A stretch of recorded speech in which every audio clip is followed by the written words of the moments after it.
Hello అందరికీ welcome back to Dolly dumplings. ఇవాల్టి video వచ్చేసి ఫంక్షన్స్లో క్యాటరింగ్ వాళ్ళు వేసే పుదీనా పల్లీ చట్నీని ఎలా చేసుకోవాలో ప్రాసెస్ ఏంటో చూసేద్దాము. టేస్ట్ చాలా బాగుంటుందండి. ఇది వేడి వేడి రైస్లో కాస్త నెయ్యి వేసుకొని తింటే టేస్ట్ అయితే అదిరిపోతుంది.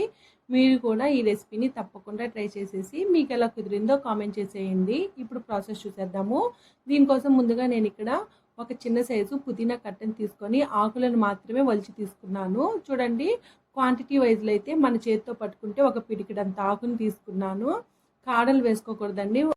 పుదీనా కాడలు లేతగా ఉంటే యూస్ చేసుకోవచ్చండి, లేదంటే కాడలు మాత్రం వేసుకోవద్దు. ఇలా ఆకుని అంతా వలుచుకొని శుభ్రంగా వాష్ చేసుకొని పక్కకు పెట్టుకోవాలి.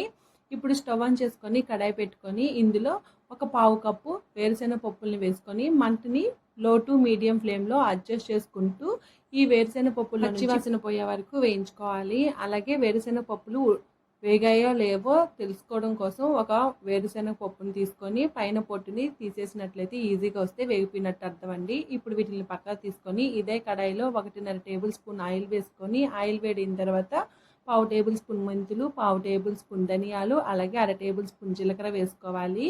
ఇందులోనే ఒక 10 పచ్చిమిరపకాయలని కట్ చేసి వేసుకోవాలండి. పచ్చిమిరపకాయలని కట్ చేసి వేసుకోవడం వల్ల ఇవి స్పిల్ అయ్యే ఛాన్సెస్ అనేది తక్కువగా ఉంటుంది.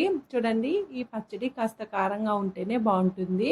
అలాగే మీరు తినే స్పైస్ని బట్టి పచ్చిమిరపకాయలని వేసుకోండి. ఈ పచ్చిమిరపకాయలు కాస్త వేగిన తర్వాత ఇప్పుడు ఇందులో మనం శుభ్రంగా వాష్ చేసి పెట్టుకున్న పుదీనా ఆకుల్ని వేసుకొని మంటని లో టు మీడియంలోకి అడ్జస్ట్ చేసుకుంటూ ఈ పుదీనా ఆకులను కూడా వేయించుకోవాలండి.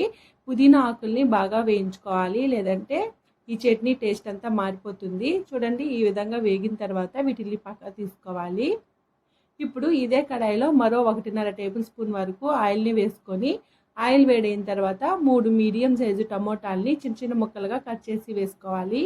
అలాగే కొద్దిగా చింతపండుని యాడ్ చేసుకోవాలండి. చింతపండు అనేది మీరు తినే పులుపుని బట్టి అడ్జస్ట్ చేసుకోండి. నేనైతే చిటికెడు మాత్రమే వేశాను. అలాగే నేను తీసుకున్న టమోటాలు నాటు టమోటాలండి. ఈ నాటు టమోటాలు కాస్త పుల్లగా ఉంటాయి కాబట్టి చింతపండుని తగ్గించి వేసుకున్నాను.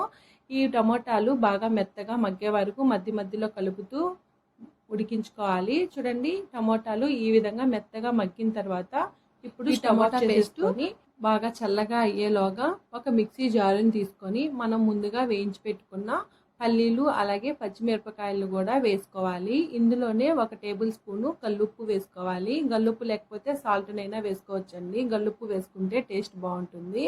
ఇప్పుడు మూత పెట్టుకొని కాస్త బరకగా మిక్సీ పట్టుకోవాలి. చూడండి, నేను ఇక్కడ వీడియో క్లిప్లో చూపించే విధంగా మిక్సీ పట్టుకోవాలి.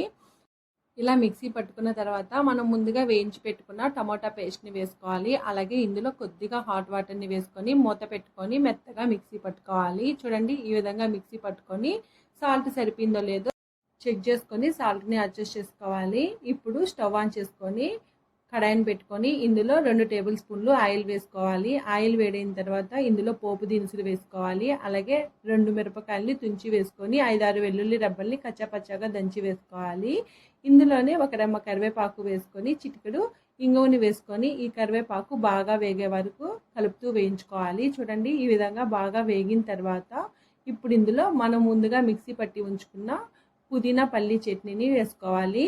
అలాగే ఈ చట్నీని వేసుకునే ముందు స్టవ్ ఆఫ్ చేసి వేసుకోవాలండి, లేదంటే టేస్ట్ అనేది చేంజ్ అయిపోతుంది. ఇలా వేసుకున్న తర్వాత బాగా మిక్స్ చేసుకోవాలి. చూడండి, ఇలా పోపు అంతా కలిసేలాగా కలుపుకోవాలి. అలాగే ఈ పచ్చడి మీకు 2 రోజులు స్టోర్ చేసుకోవాలి అనుకున్నట్లయితేను ఇందులో కొద్దిగా హాట్ వాటర్ని యాడ్ చేసుకోండి. చల్లనీళ్ళని అయితే వేసుకోవద్దు.